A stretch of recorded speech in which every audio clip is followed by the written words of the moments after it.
Well, welcome Corpco Retirement Group clients to today's educational webcast. Today we have a topic that I think is always timely, understanding Medicare better. We're calling it Medicare 101. Today's presenter is truly a specialist in this area. Peter Stoner has 31 plus years in the area. So with that, I want to hand it over to Peter Stoner. Thank you, David. Welcome, everyone. We're going to talk about Medicare 101 today, which are the basics of Medicare.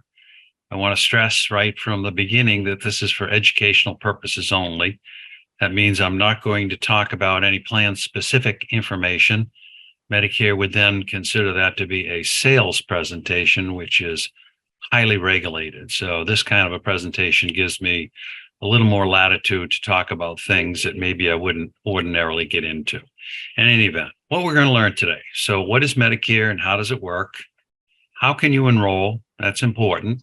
When can you enroll, which is critical. I'm also going to cover the initial enrollment period for Part B and the annual enrollment period. Annual enrollment period is when you see a lot of advertisements on television, primarily for Medicare Advantage plans. So when Joe Namath is out there advertising, or some of the other celebrities, they're inevitably advertising for Medicare Advantage plans. Advantage plans are the type of plan that health plans typically make a lot of their profit from. They get paid from the government. They make a good profit on it, so they advertise it a lot. And what I really want you to be able to take away from today is, so what are the differences between the two main options when you go on to Medicare? So when you transition to Medicare and you have both A and B of Medicare, you have the choice of either going on a supplement plan or an advantage plan. Think of it as the V in the road. And what you need to do is decide which you're going to be better served on. You're going to be better served on a supplement plan or an advantage plan, and why? Because there's so much material to deal with when it comes to Medicare.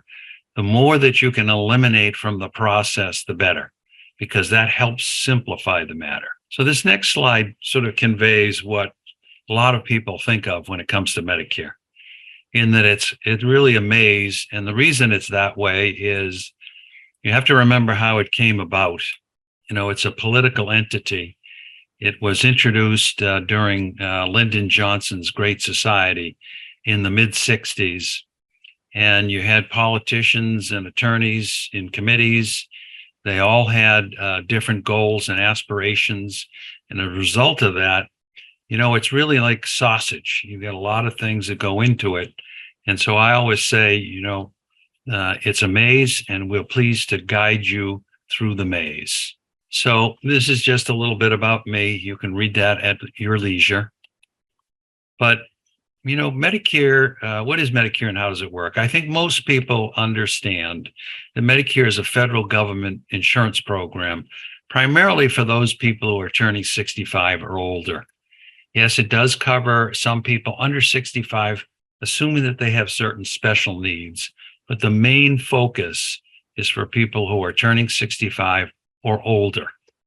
Medicare does not include a bunch of things, and people need to be aware of it. For example, Medicare does not include an out-of-pocket maximum.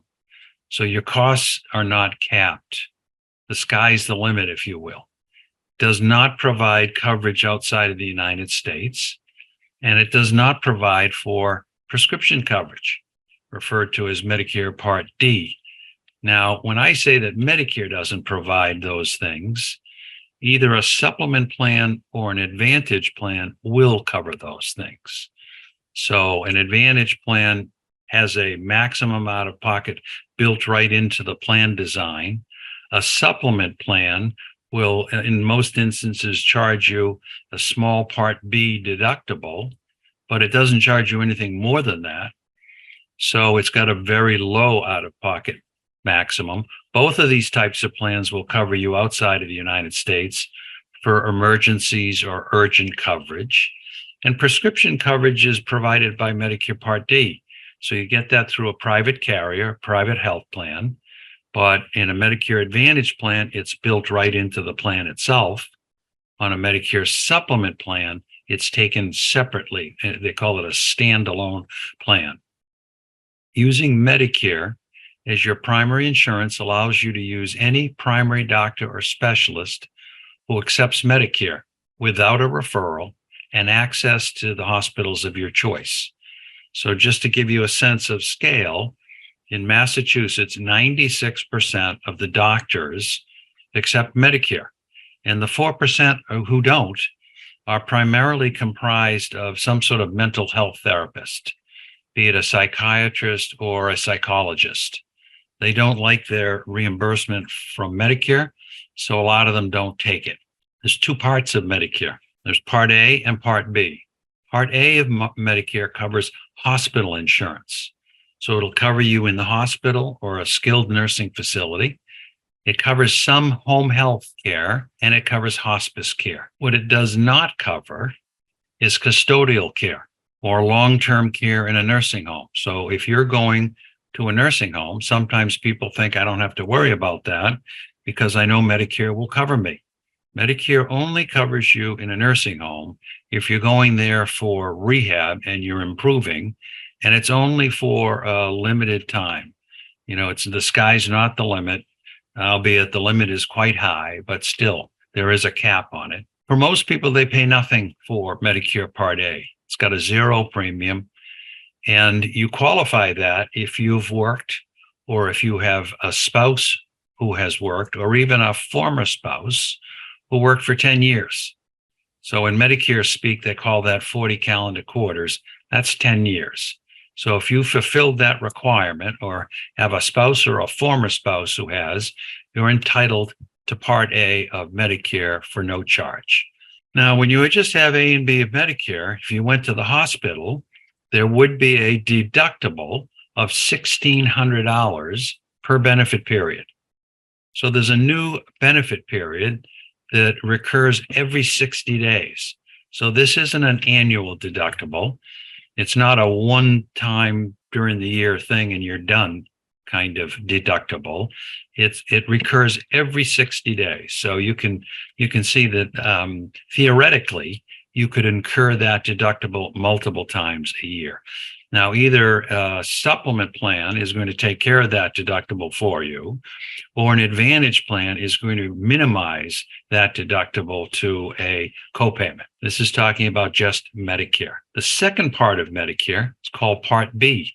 This covers medical insurance, mostly things like doctor visits, lab tests, outpatient hospital care, durable medical equipment, and the like. Now, this part of Medicare does incur a premium. Most people in 2023 pay $164.90 per member per month for Medicare Part B. Now, you can pay as much as $636.90 per month for the same thing. So what's the difference? The difference is income. They look at you in recent years, they've started to look at your income. The more money you make, and they look back 2 years, the more they charge you for Part B. And they also start to charge you an income-related assessment. They call it an IRMA for Part D if you exceed certain benchmarks.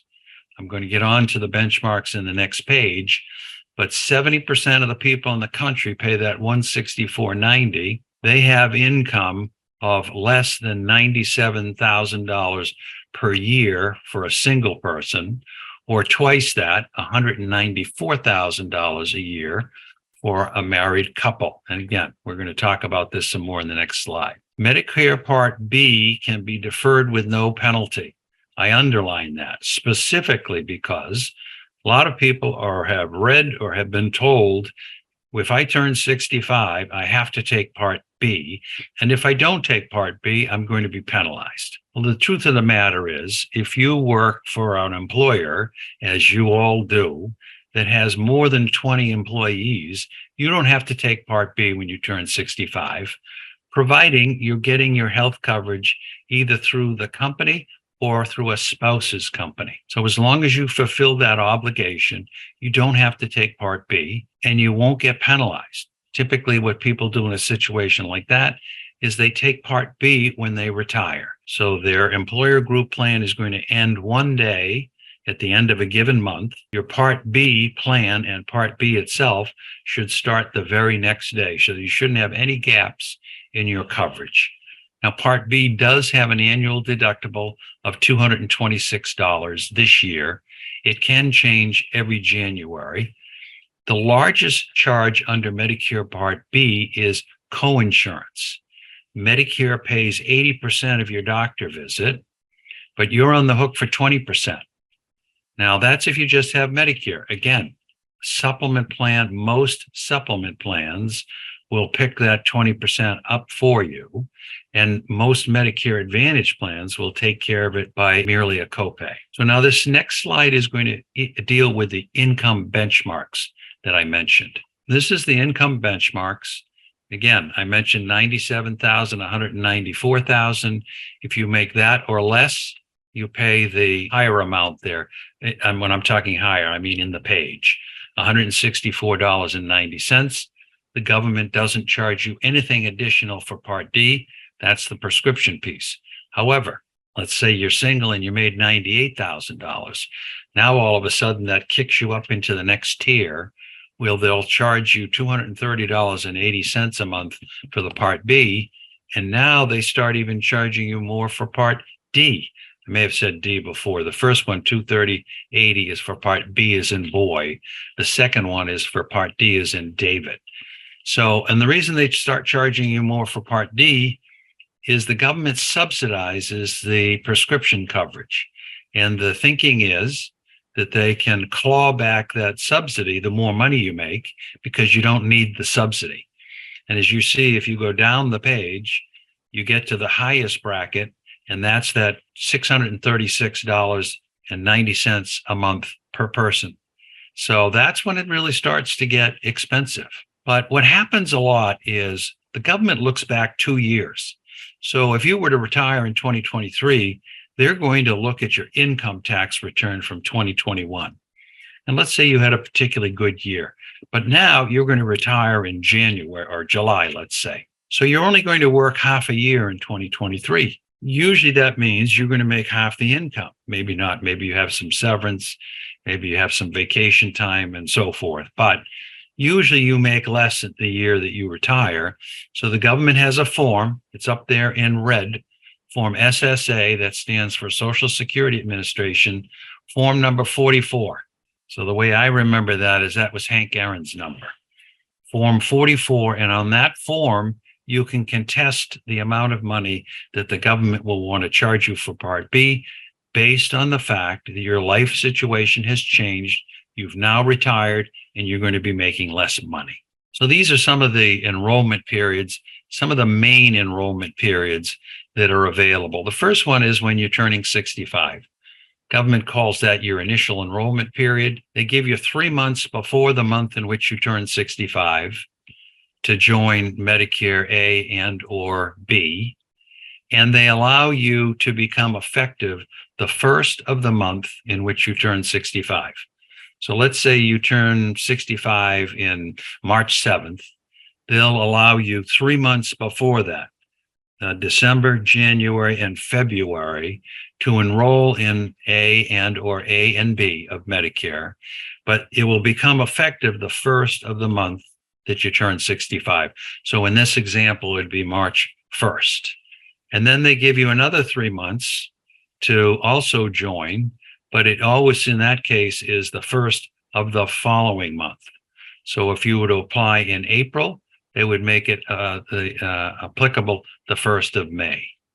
But that's your very first enrollment period that you have. Second one is what's called a SEP, special election period. There's a whole bunch of different SEPs. You know, you could move out of one state to another. That would be a SEP. But the one that's used the most is when somebody retires. So they're leaving their employer group coverage. Ideally, they've dovetailed that coverage. I said before, your employer group coverage ends in a certain month. The end of that month, your Medicare B should start the very next day. So you shouldn't have any voids in your coverage at all. And that's called loss of employer group coverage. That's frankly what most people go on now. Now, Medicare will give you an 8-month window once you retire to join A and B. except if you're already over 65. If you're already over 65, they expect you to be on either an employer group plan or on Medicare. Those are the two extremes. COBRA, so that we're clear, is neither. They don't want you on COBRA after you've turned 65. And sometimes people get in trouble with that because the company that's covering the COBRA sometimes can deny coverage, taking the position, well, you should have been on Medicare.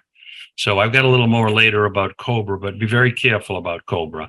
And the other one is the general enrollment period. That's the first quarter of a given year.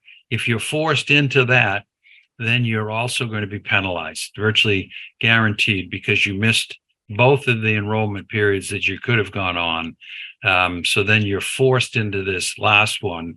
And so you've gone a while without Medicare coverage, and the government will penalize you in those situations. So once you turn 65, you have 4 options. You can stay on your employer group plan. And that's, my sense is most of you will do that. If you're going to continue to work, you're going to stay on your employer group plan. That's the option 1. You can take Part A at that point, or you can decline it. You would decline Part B if you continue to get your coverage through your employer, though. You definitely want to say that you don't want Part B specifically because, remember, that's going to cost you. And if you're getting coverage through your employer group, you don't need Part B. So why would you pay for it? Other option is just to take A and B of Medicare, take a standalone Part D plan. That puts you at a lot of risk. So remember all the deductibles we talked about, the coinsurance. If you're just on A and B of Medicare, you're exposed to all of that risk. So most people go on option 3 or option 4. Option 3 is a Medicare Advantage plan. Those plans are also called Part C, Medicare Part C. They're always administered by a private insurance carrier, and they take over your Medicare coverage from the federal government. Federal government pays them to do that, something in excess of $900 per member per month. So a lot of times people will see that a Medicare Advantage plan can have a premium that's as low as $0. The first question to me is always, how can you do that? How can you get anything for $0? Well, the fact is they're not getting it for $0. Remember, the plan that's providing the coverage is being paid by the federal government. And just so that you know, they pay, the federal government pays them somewhere in excess of $900 per member per month to take over their health coverage. Next option is a Medicare supplement plan, also called a Medigap plan. Those plans fill in the gaps left by Medicare. So if Medicare covers it, these plans will fill in the balance. But remember, I said Medicare doesn't cover drugs. So on a Medicare supplement plan, you need to take a separate plan just for your prescriptions, and that's called Medicare Part D. And in this case, they call it a standalone Part D plan. Now, this is the slide where I want you to really understand what's the difference between an Advantage plan and a supplement plan. I typically use myself and my wife as an example because I think people learn better when they hear a story. So the first one there is the highest financial risk you can have. I've already talked about that. That's when you have just A and B of Medicare. The next one, Medicare Advantage plan, also called Part C, is managed risk. So both my wife and I have been on Medicare for 10 years. She chose a Medicare Advantage plan right from the beginning. She stays on a Medicare Advantage plan. Her premium for that plan is $0. It includes her prescriptions, and she pays a co-payment for all her services. But remember, she's paying $0 for it. Why did she do that? Well, she did that because 10 years ago, she had no prescriptions. She still doesn't have any prescriptions. 10 years ago, she didn't have any chronic conditions. That's still the case. So she didn't go for a lot of specialty care, and she didn't go to all sorts of different facilities. She essentially goes to the Newton Wellesley Hospital. Now, that's a Partners facility. If something serious were to happen to her, she could most likely get a referral into Boston, and that would be Mass General or Dana-Farber or the Brigham, that would then service her outside of Newton Wellesley. But the real reason that she took it is that although she's very healthy, her teeth need major work virtually every year. And on her plan, her Medicare Advantage, she's on a PPO, gives her a little more access to providers than an HMO. They give her up to a $1,500 reimbursement every year for dental. So my wife tends to max that out. And that's, from my perspective, just manna from heaven. So why did she take it? Inexpensive. Yes, copays, but as long as you're a relatively low utilizer, that is, you don't have a ton of doctors, you're not going on a lot of doctor visits, then it works really, really well. That's especially true if you're under 80. That's when I find most people start to develop medical issues, when they're over 80. So that's a good time to look at a Medicare Advantage plan. And I would say that my wife, relative to my Medicare supplement 1A down at the bottom of the page, over the 10 years that she's been on Medicare, has saved us about $20,000. Now, I took the supplement 1A plan, where I can go to any doctor in the country who takes Medicare. And that's really the reason why I did it. I wanted to have maximum access to doctors. And I did that specifically because I had cancer when I was 55. And when you go through a situation like that, it makes you think of, what can I do to minimize my risk? I wanted to maximize my access to doctors. I wanted to minimize my exposure to copays. Now I pay a higher copay. That's where that $20,000 savings over 10 years comes in. I pay a higher premium. My premium is about $187 thereabouts, rounded off to 200, just for a round figure so that you'll remember it. And I don't have any copays though. If I go to the hospital, ambulance, you name it, I don't pay a copay. I have one risk, and that is I do have to pay the Part B deductible. That's that $226 deductible I mentioned earlier, that is initiated by some doctor visits. I say some because I had 3 doctor visits last year. They were all sort of wellness visits, and I was never charged that $226 deductible. But the year before, I had some minor shoulder surgery that did trigger the deductible. But other than that, I don't have any out-of-pocket expenses. So again, on the one, you have lower cost. On the other, you have more access to doctors. Now, if your doctor doesn't take any Medicare Advantage plans and you want to keep that doctor once you retire, then you may have to go to a Medicare supplement plan just to keep the access to that doctor once you retire. So we look at things like that. We look at your drug expenses most especially. And in fact, that's the next topic, is your drug expenses. Drugs are different under Medicare.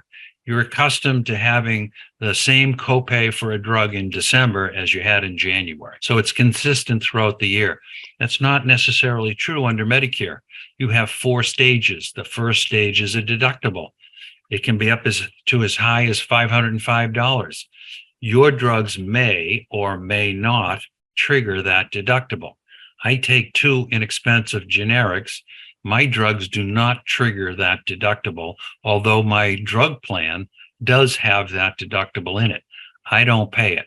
I stay in the initial coverage phase the whole year because of how cheap my drugs are. But if my drugs weren't inexpensive, I could not only be into the initial coverage period, I could enter the coverage gap. They used to call that the donut hole.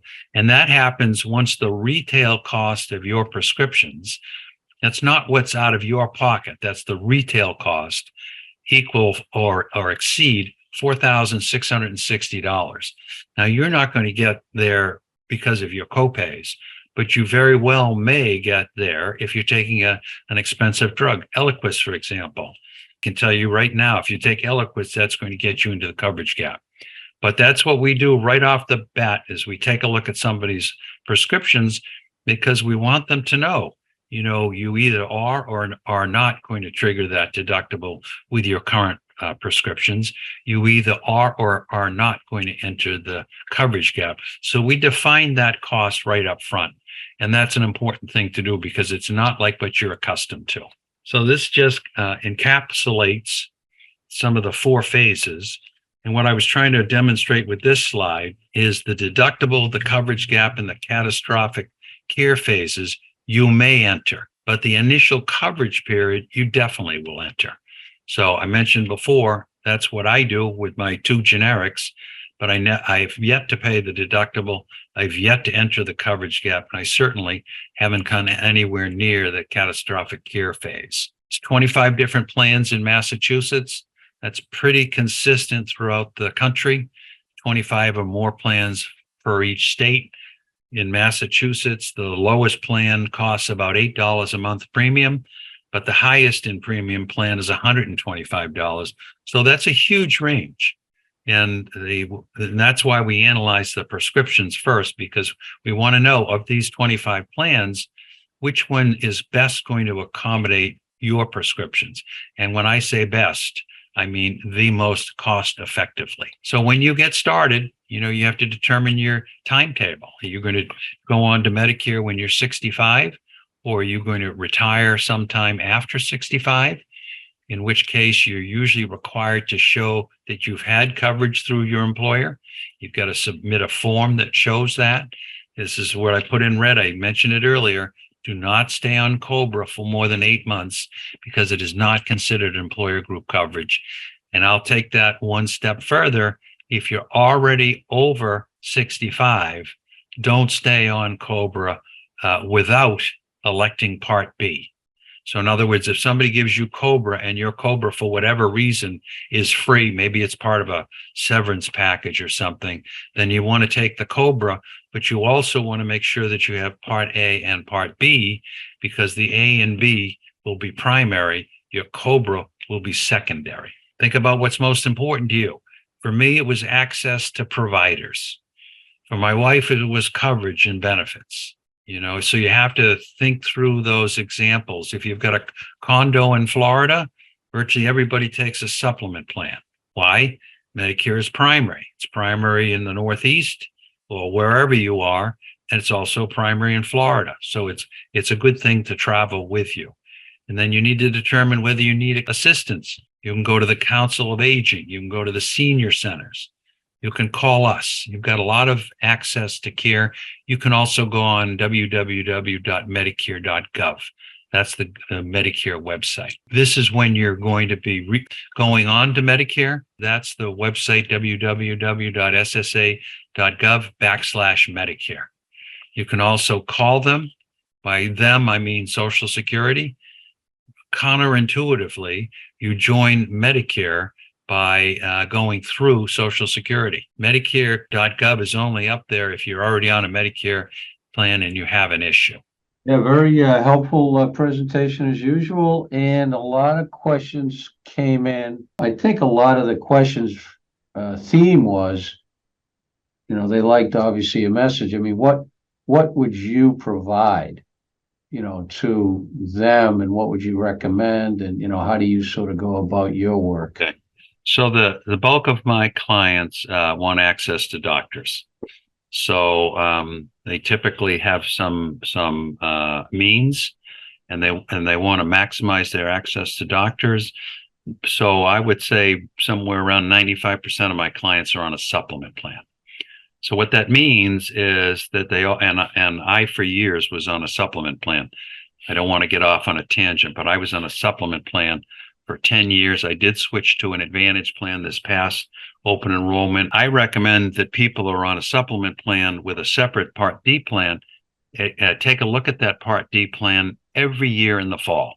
So, that's especially true if your prescriptions change, but it's also true if they don't.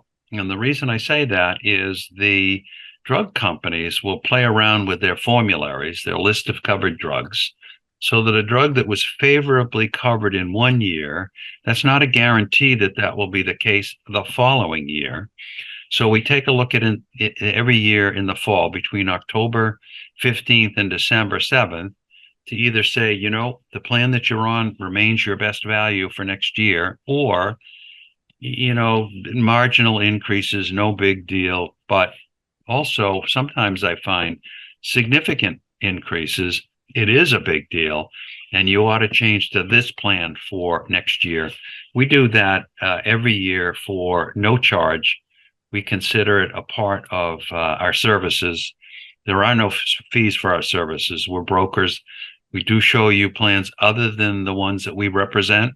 I think that's an important distinction because we're also consultants. And so we consider that part of what should be included every year.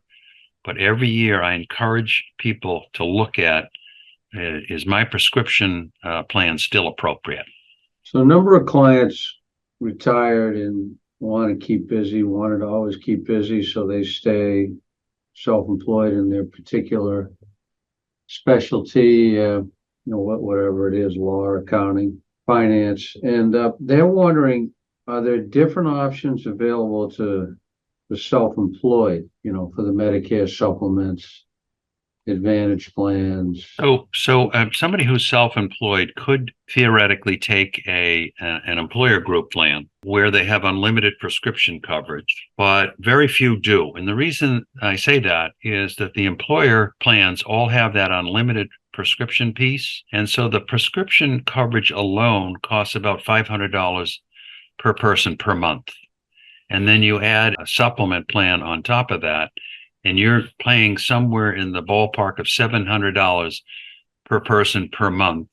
And you can get an individual 1A plan with a drug plan appreciably less expensive than that. So that's what they do. Now, the only time I find people who will take an employer group plan under that situation is if they have prescription coverage that is better served under unlimited coverage. And that's an analysis piece. So you need to run the numbers to look at that. And I would be pleased to help them with that. But very, very infrequently do I find they're better served on an employer group supplement plan. I'm working on a case right now where a company is going to go to a self-funded setting for their employees. They were covering the founders on their plan. Now they're taking the founders off the plan because they don't want to self-insure them. They're going to put them on an individual Medicare plan. They are going to make them whole, but they don't want, for example, one of the founders is 91, another one is 93. That skews what's going on in terms of the census with that group. Mm-hmm. So the recommendation, I didn't make it, a benefits broker made it, that they take those people off the group plan because of their potential to add significant expenses to the pool of employees that are left. So, along those lines of the coverage, there was a number of questions about travel, people Yep. traveling out of the country. Yep. Just, I think like all of us, you don't even think about it, the Right. health plan until you have it out of the country and you may Right. need it. So how does it tend to work with the supplements? So most all of these plans, Medicare Advantage plans and most supplement plans, will cover you for urgent or emergencies anywhere in the world. So you have coverage, for example, on all the 1A plans, the SUP 1A plans on the market, and you have it for virtually all the Medicare Advantage plans on the market. I say virtually because there's always an exception, and we would want to take a look at that, but I'm talking about the majority. The majority here are going to cover you anywhere in the world. The reason I say a supplement plan is better if you have a condo somewhere is because then you don't have to wait for an emergency or urgent care. You can go on a regular basis, or you can go on whenever you have a minor issue, if you want to a doctor. There's just there's a lot of different questions here, but a couple more. The one came up on the dental, the recommendation on the dental. I think you mentioned your wife, had more health issues on dental. So a lot of people ask, well, is there a dental supplement I can buy? And, if so, is there a recommendation? And So, how do you go about that? Dental plans, in my opinion, are not a good value when somebody's an individual. And that's always true for people on Medicare. They're all individuals. Okay. So they typically have a monthly premium in the vicinity of $50. So we're looking at a guaranteed $600 per year. And then the carriers will turn around and cap the benefit at $1,000. And they cap the benefit because they know an individual takes dental coverage because they need it.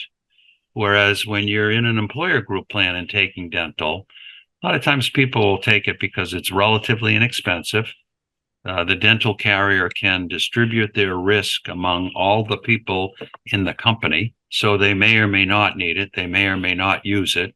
As a result of that, they have a higher cap and they have a lower premium. So if somebody can Cobra Dental for as long as they can, that's usually a better value. And once you run out of Cobra, most people will self-insure. That means, you pay whatever the cost is from the dentist. What I found over the years is that dentists invariably have two sets of prices. One is the one that is honored under a contract with a dental carrier, but the other one is what do I give individuals who don't have dental coverage? Mm-hmm. And with me, I haven't had dental coverage, so my dentist gives me a 25% discount. Now, if somebody has some really serious issues, now we're talking crowns and so forth, bridge work, whatever. I found over the years that Delta Dental has a policy that has a premium in the vicinity of $75 a month, but their cap is somewhere around $2,000. So if you know you're going to have to use the services, then that's worth a look. That's the only one that I can tell you today that, in my opinion, is worth a look.